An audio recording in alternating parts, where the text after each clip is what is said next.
I'm spending 20 years in prison.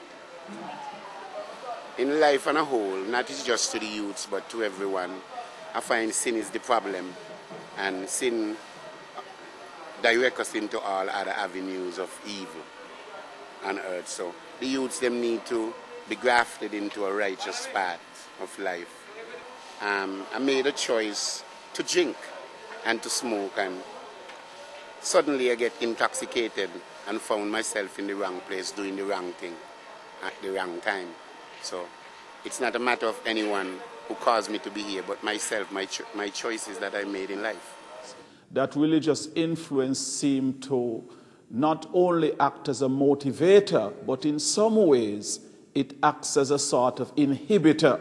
Rehabilitation program that we have at the prison, that is assisting also in terms of reducing the repeat offenders. You have to use enforcement, you have to stop and search, you have to arrest, you have to take to prison, you have to take to court, you have to just use enforcement. But that is only one half of the answer.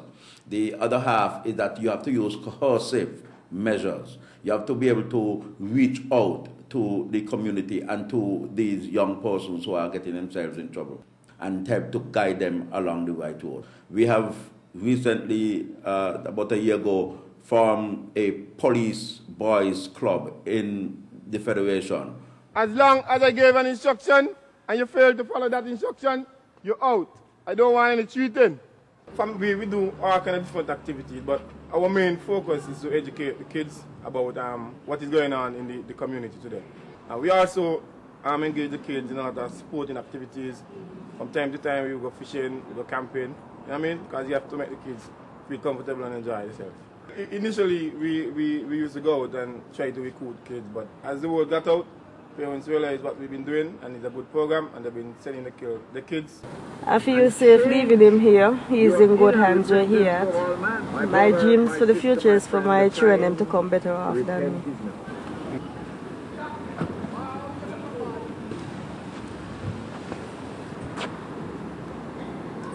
So far, the camp has been going great. Presently, we have close to 100. Forward! Okay, go.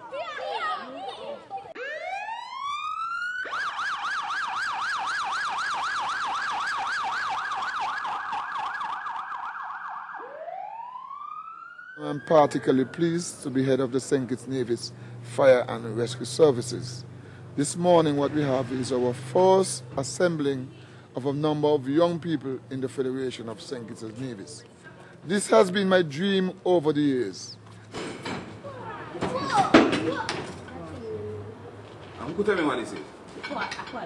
The object of this is to get our youths to be as positive as possible in order to make our Federation a better place to be. The children are expected to come here weekly, and they will learn a number of skills from the fire and rescue services. They also will be engaged in classes very soon from now, as well as sports. We realize that some of them are very young. As a matter of fact, our age group ranges from 5 to 16. This is just maybe a psychological warfare for self-esteem, etc. And so we believe that the programs that we have put forward, the initiative, the mentorship programs, the boys brigade, the police boys brigade, and the church groups all working together, that we can reshape the way in which the philosophies, the values, the way in which the young people are now thinking in terms of their inclination towards crime and violence. And we also have a cadet or a youth drum corps, again all designed to involve young people, keep them engaged so they won't have time to get themselves in mischief.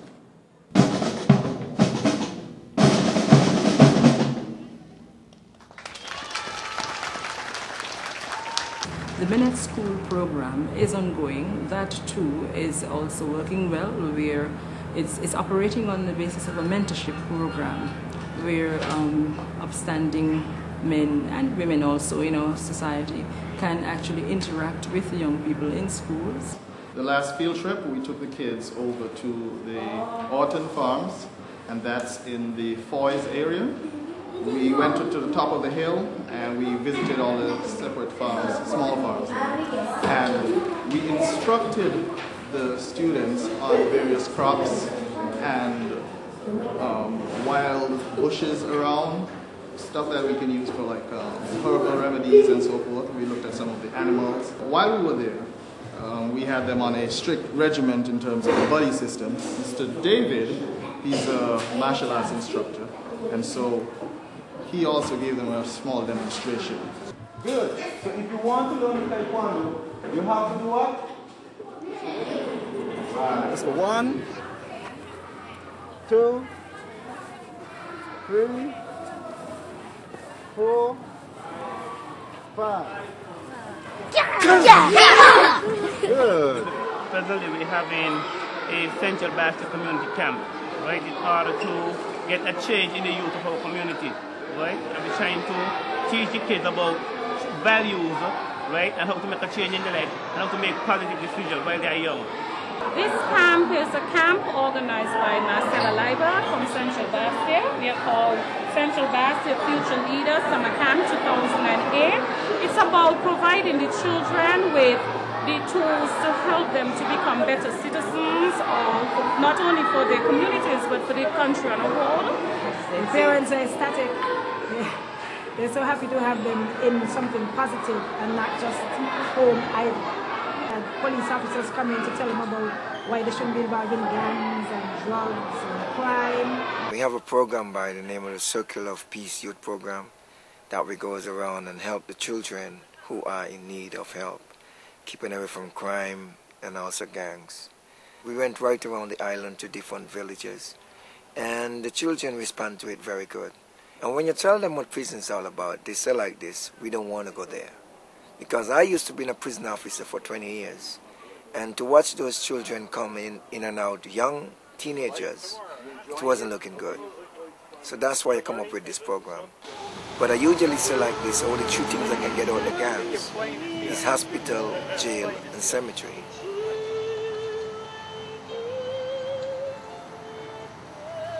One of the greatest challenges I've had as a nurse is when I've seen a child die. It's different when you see kids die. There are more opportunities today, hundreds of opportunities compared to when I was in school. So the environment is a good one, and I will say to you, remain focused, remain positive, stay in school, educate yourself, respect your teacher, respect your colleagues, respect your parents, and you could achieve anything you want in life. Those who are not that fortunate, because of the new economy that we are creating, there is still a place for them, especially those who may have dropped out from school early. The fact is that the system that we are now operating under is able to pick that child up who has not completed his academic secondary education. There are opportunities to acquire skills, technical, vocational skills, that can be honed and applied eventually to provide the basic services that are needed to drive this new economy.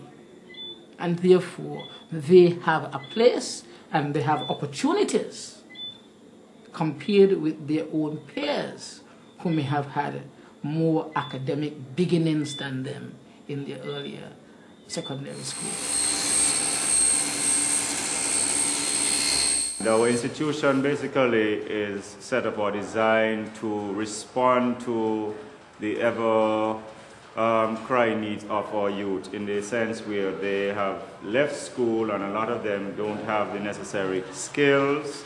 They might have passed some subjects but still don't have the skills to make them marketable. So AVEC gives the youth an opportunity to develop those skills that they can integrate or fit into the world of work and perform immediately, or if they so desire, go on to further education at CFBC. So we provide that bridge between secondary school and CFBC or the world of work.